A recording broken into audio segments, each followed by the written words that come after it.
compagnons. La tardab, c'est-à-dire ne te mets pas en colère. Pourquoi? Parce que le radab, la colère, c'est ce qui fait perdre ton cœur. Tu perds la foi si la colère te gagne.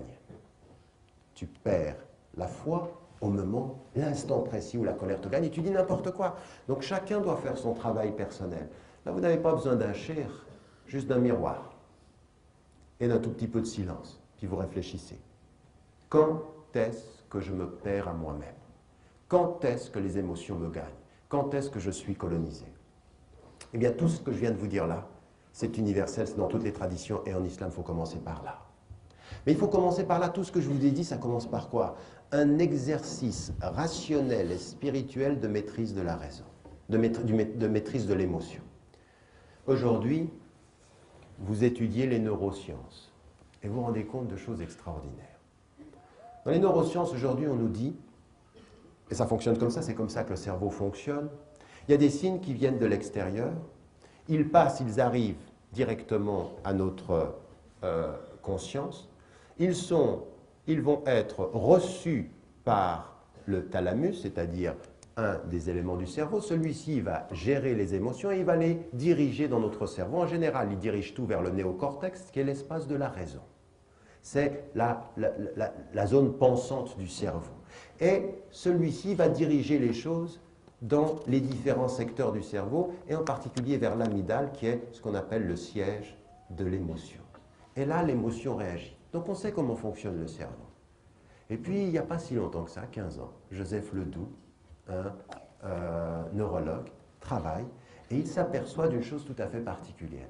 Il s'aperçoit qu'en fait, tout ne passe pas, qu'il y a des signes qui arrivent au thalamus et qui, au lieu de passer au néocortex, vont directement à l'amygdale. C'est-à-dire par un synapse, elle déjoue le plan du cerveau, de la zone pensante. Et à ce moment-là, l'émotion réagit avant que la pensée ne s'exprime. En d'autres termes, il met en évidence que l'émotion, par les voies du fonctionnement cérébral, prend possession du cerveau par la vitesse par laquelle l'information passe vers l'émotif et non pas par le pensant. Et des psychologues, des psychiatres aujourd'hui, jusqu'aux écoles comportementalistes nous disent, en fait ce qu'il faut avoir une intelligence des émotions. Vous avez un livre d'ailleurs qui est sorti, que je vous recommande, traduit en français, extrêmement intéressant, qui s'appelle « L'intelligence émotionnelle ». Et qui est en fait de nous expliquer comment ça fonctionne, parce qu'à un moment donné, il faut avoir l'intelligence de ces émotions pour pouvoir les maîtriser. Et il nous donne un exemple. Il dit par exemple, un homme, il avait décidé que plus jamais il volerait. Il n'allait plus voler. C'était un brigand, il passait faire des coups tous les soirs, et à un moment donné, il se dit, allez, j'arrête. Mais avant d'arrêter, je fais un dernier coup.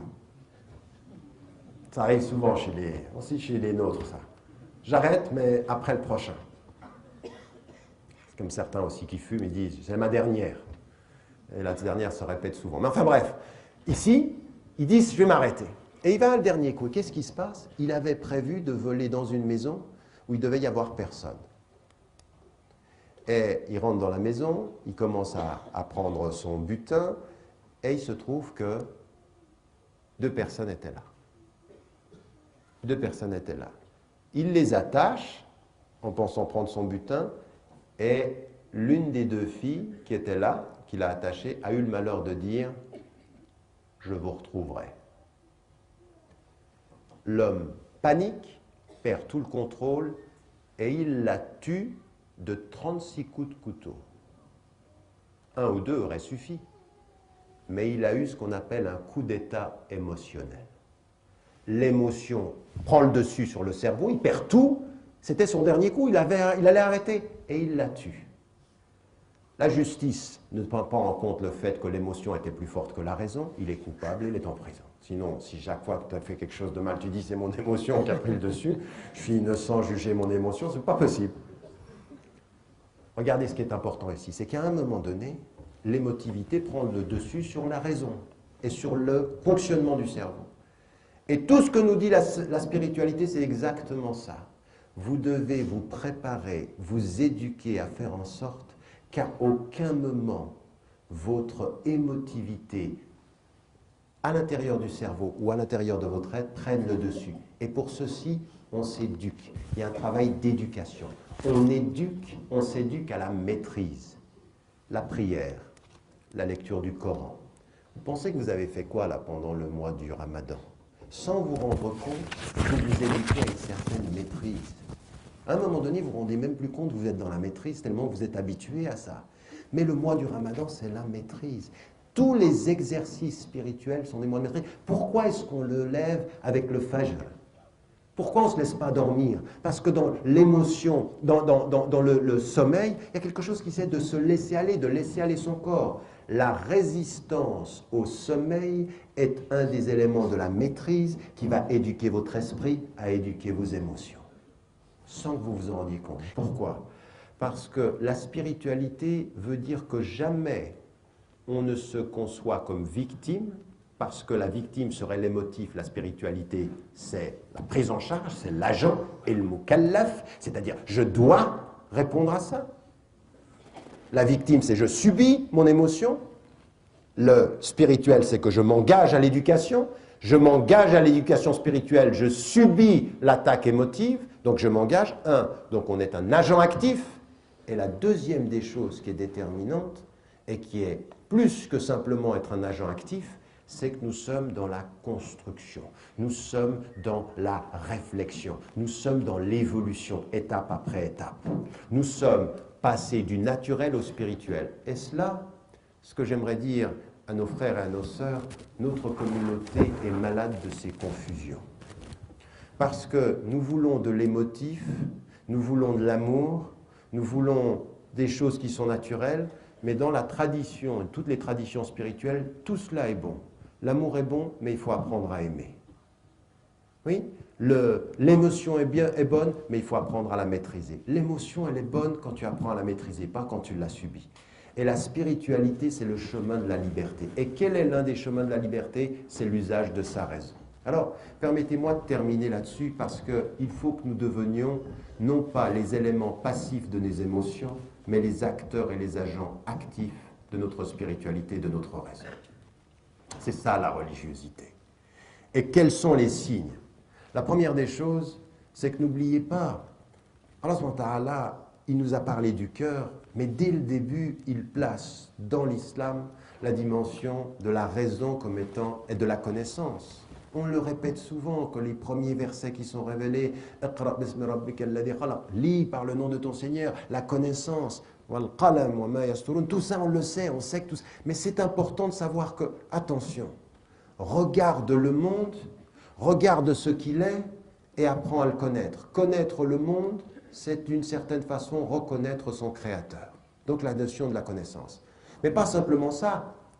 Et l'ilm, la connaissance du monde est une chose, mais ma'rifatullah est aussi quelque chose d'important. C'est-à-dire qu'en plus de cela, il faut vivre une dimension mystique et spirituelle, c'est la connaissance d'Allah, la méditation sur ses noms. Attention, quand est-ce que je vais de l'émotion, de l'amour comme ceci, à la profonde spiritualité? Quand je médite sur qu'est-ce que veut dire Ar-Rahman.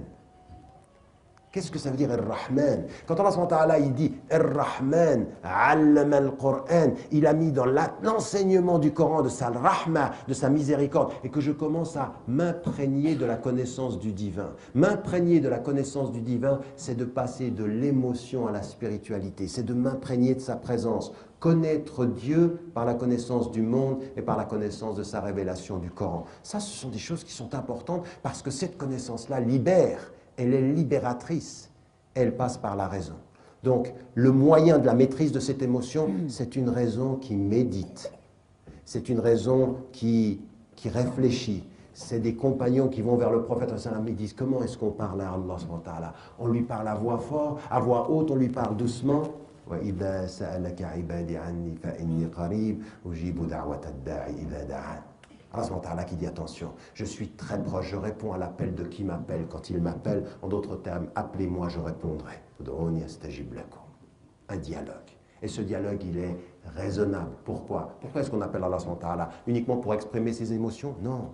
Pour exprimer ses déficiences, pour exprimer ses manques, pour exprimer ses attentes. Nous avons une raison de nous-mêmes qui nous rapproche de l'amour du Très-Haut. La raison de nous-mêmes. ma raison de moi-même, ce qui me manque, ce dont j'ai besoin. À des moments donnés, tu n'as même pas besoin de parler, tu dis même pas ce qui te manque, mais il entend ce que tu dis pas parce qu'il sait pourquoi tu es venu. Alors, là, tu crois qu'il ne sait pas pourquoi tu es venu? Il faut que tu articules, tu dis je suis venu parce qu'il me manque ça. Alors, là, il sait pourquoi on vient à lui. Et donc ici, il y a un dialogue. Et ce dialogue-là, il est dans cet ordre-là, la raison de nos manques, la raison de notre rapprochement avec Allah, la raison de notre parcours spirituel. Deuxième des choses, et j'arrive tout de suite, je vois que j'ai 2 minutes. Deuxième des choses que je voulais mettre en évidence avec ceci, il faut ensuite continuer.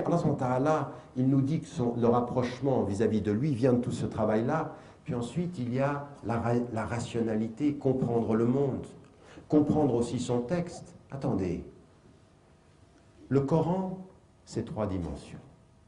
Le premier niveau du Coran, c'est que le Coran est un appel. C'est un appel, venez. Venez, Allah, il nous dit, j'ai quelque chose à vous dire. Et ça, c'est la révélation, il y a une direction. En d'autres termes, c'est quoi le Coran? Le Coran, c'est de nous rappeler la vie a un sens. La vie a un sens. Le sens fondamental du Coran, c'est ceci. Entre le début et la fin, il y a le Coran. Inna lillahi wa inna ilayhi raji'un.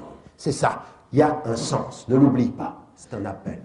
Deuxième des choses qu'on trouve dans le Coran, ce sont quoi? Ce sont des histoires. Ça, c'est le Coran. Ce sont des histoires. Quelle est la particularité des histoires du Coran? Vous savez, les histoires du Coran font que les êtres humains, en fait, Allah il sait, comme nous avons une part d'enfant en nous. Nous aimons les histoires. Et les histoires nous sont rapportées. Mais quelque chose de plus important. Une histoire qui vous est rapportée est toujours lue avec les yeux de celui qui la lit. Toujours. C'est-à-dire que quand je lis, par exemple, Moussa alayhi salam, quand je lis l'histoire de Moïse, il y a de moi dans l'histoire de Moïse. Je me projette dans ce qui s'est passé, l'histoire de tous les prophètes. Ma vie, je la vois dans l'histoire qui m'est rapportée. Toutes les histoires que l'on lit nous révèlent à nous-mêmes. Nous projetons dans les histoires. Jamais l'un d'entre vous ne lit la même histoire que moi. Pourtant, c'est la même histoire, mais ce n'est pas la même lecture. Parce que je lis de là où je suis. Le deuxième niveau du Coran, c'est que toutes les histoires des prophètes sont lues par ceux qui les lisent de là où ils se trouvent quand ils les lisent. Donc nous projetons tous dans les histoires. Vous prenez un enfant, vous lui racontez un conte. Vous prenez un autre enfant, vous lui racontez un conte. Ils projettent sur le conte leur propre histoire, leur relation aux parents, leur relation. Et nous faisons la même chose. Deuxième niveau. Puis un troisième niveau. C'est qu'à ce troisième niveau, le Coran est extrêmement difficile à lire. Le Coran, il est très aisé à lire dans l'appel. Fondamentalement fidèle dans le miroir des histoires est extrêmement difficile dans l'ahkam, c'est-à-dire dans l'ordre du droit et des règles. Et ça, ce n'est pas donné à tout le monde. Dans ce territoire-là, personne ne peut s'aventurer n'importe comment. On ne lit pas le Coran des règles comme on lit le Coran de l'appel. Et le Coran des règles, il demande une raison. Attendez, je vais vous poser une question sur la question de la rationalité. Pourquoi pensez-vous qu'au bout du compte, on n'a pas un Coran qui nous est chronologiquement donné, du début à la fin, et qu'on puisse suivre simplement la chronologie? On se dit, ben voilà, tel verset est venu tel autre. Ce serait tellement plus facile rationnellement. Quand vous voyez des gens qui lisent le Coran et disent, mais pourquoi est-ce qu'il n'est pas dans l'ordre? Pourquoi Allah Ta'ala a fait en sorte qu'il ait décidé par Jibril alayhi salam que le Coran n'était pas en l'ordre et que finalement on commence avec la sourate 2 du Coran, sourate al-Baqarah, on commence à lire la révélation quand elle a commencé au moment où les gens, où le prophète alayhi salam et les compagnons sont arrivés à Médine. Pourquoi? Pourquoi cette non-chronologie? Qu'est-ce que ça veut dire? C'est le hasard de la composition ou il y a un message à l'intelligence humaine? Tu ne liras pas le Coran dans la loi comme tu le lis dans l'appel. Parce que dans la loi, le contexte historique, la reconstruction intellectuelle doit appeler ton intelligence d'une autre façon que ton cœur est appelé dans l'appel. Ton cœur est appelé dans l'appel immédiatement. Dans la raison de la loi, il doit y avoir un travail intellectuel de contextualisation, de sémantique, de grammaire, de connaissance de l'histoire, de connaissance de ce qui est qat'i, de ce qui est dhanni, de la... Attendez, alors là on est... Et il y en a certains de nos frères, ils mélangent tout. Ils viennent avec le cœur de l'appel dans le domaine del hukm. Et alors c'est l'émotion qui parle. Dans le Coran, il est dit ceci, et il te cite le verset avec l'impulsion émotive, pas du tout la raison raisonnable de celui qui sait différencier les niveaux.